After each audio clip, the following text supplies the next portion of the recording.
नटवर नागर नंदा, भजो रे मन गोविंदा। नटवर नागर नंदा, भजो रे मन गोविंदा। भगवान गोविंद श्री कृष्ण एक बार युधिष्ठिर से प्रश्न करते हैं। आप समझ गए होंगे कि युधिष्ठिर और श्री कृष्ण के बीच में विशेष रूप से संवाद व्रतों को लेकर के होता रहा है। कभी वो भागवत के प्रश्न पूछते हैं युधिष्ठिर जी, कभी अन्य पुराणों की चर्चा करते हैं। आज उनका मन हुआ कि हे प्रभु, ये पौष कृष्ण माह की जो एकादशी है उसका क्या फल है और उसके देवता कौन है, उसकी विधि क्या है पूजन करने की विशेष रूप से। तब भगवान श्री कृष्ण कहते हैं कि युधिष्ठिर, एकादशी का व्रत विशेष रूप से इसे सफला एकादशी कहा जाता है। सारे मनोरथ पूर्ण करने वाली एकादशी है। विशेष रूप से अनार, नींबू, नारियल आदि का फल भगवान को अर्पित करना चाहिए। रात को जागरण करने का विशेष फल है। रात्रि में जो जागरण करता है उसे अनेक यज्ञों के फल की प्राप्ति होती है। यह पौष मास कृष्ण की एकादशी का मैं एक आपको वृत्तांत सुनाता हूँ, एक कथा सुनाता हूँ। सुनिए, जिससे आपको पता चलेगा कि इसका कितना बड़ा महत्व है। भगवान श्री कृष्ण कहते हैं, युधिष्ठिर, एक चंपावती नाम के नगर में एक माहिष्मत नाम का राजा था। उसके 4 पुत्र थे और जैसा कि प्रकृति का नियम है कि एक पिता के विपुल कुमारा और सबके अलग अलग आचारा। तो यह जो छोटा पुत्र था इसका नाम था लुम्पक। ये लुम्पक नाम का पुत्र बड़ा दुराचारी, व्यभिचारी, अत्याचारी था। प्रजा को परेशान पड़ता था और इसके रोज रोज शिकायत आती थी। तो पिता ने नाराज होकर इसे घर से भगा दिया और ये घर से भाग गया। जंगल में जाकर के इसने मन में विचार किया, जा अब क्या करना चाहिए। बोले, मुझे पिताजी ने तो भगा दिया, किंतु अब मैं कहाँ जाऊँगा। तो इसने गांव के पास ही जंगल में एक पीपल का वृक्ष था जिसे सब लोग बहुत पूजा करते थे, देवता मानते थे। उस वृक्ष को इसने अपनी शरणस्थली बनाया और वहाँ रहने लगा।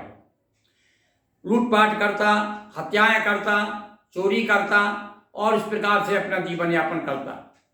एक बार क्या हुआ, पौष मास के कृष्ण पक्ष की दशमी को इसे कोई भी शिकार नहीं मिला। रात भर यह जो भूखा प्यासा पड़ा रहा।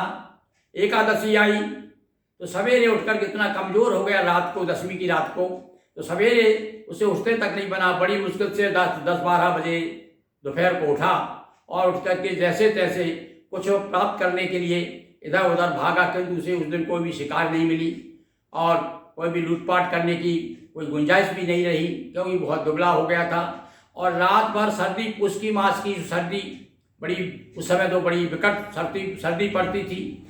तो यह जो बड़ा वस्त्र भी इसके पास नहीं थे, तो इसलिए ठुठुर गया, कांप गया, दुर्बल हो गया, परेशान हो गया। तो 12 बजे तक तो ये घूमता रहा, जैसे तैसे इसे कुछ वृक्षों के फल मिले। शाम को घूम घाम करके आया और पीपल के सामने उसने पीपल के नीचे बैठा। वहाँ आकर उसने फल रख दिए। देखिए, पीपल में भगवान नारायण का वास है। भगवान नारायण और सहयोग ऐसा रहा, दिन भर उसे कुछ खाने पीने को भी नहीं मिला। तो एक तरह से उसका एकादशी का व्रत हो गया और जो फल उसने ला करके रखे थे भगवान ने उसे स्वीकार किया, समझा इसने मुझे फलों से पूजन की। तो सफला उसकी, मतलब उसकी इच्छा सफल करने के लिए भगवान बड़े उस पर प्रसन्न हुए। और उस रात भर में भूख के कारण उसे रात में नींद नहीं आई, तो रात में जागरण हो गया। इसो एकादश, भगवान श्री कृष्ण कहते हैं युधिष्ठिर, इस एकादशी का जागरण का विशेष महत्व है और इसलिए वो रात भर परिवस्व जागता रहा। तो भगवान बड़े प्रसन्न हुए और अंत में आकाशवाणी हुई कि अरे पुत्र, तेरा व्रत जो है सिद्ध हुआ, सफल हुआ। तू जा, मैं तेरे पिताजी प्रसन्न होकर के तुझे अपना राज्याभिषेक करेंगे तेरा, और तू जीवन सुखी व्यतीत करेगा। और उसके बाद भगवान की कृपा से उसका दिव्य शरीर हो गया और वस्त्राभूषण पहन करके वो अपने नगर में गया। पिताजी ने भी उसके बड़े स्वागत के साथ में भगवान की प्रेरणा से उसे स्वीकारा और वो जीवन भर राज्य करके राजा के रूप में बड़ा प्रसिद्ध हुआ और अंत में स्वर्ग को गया।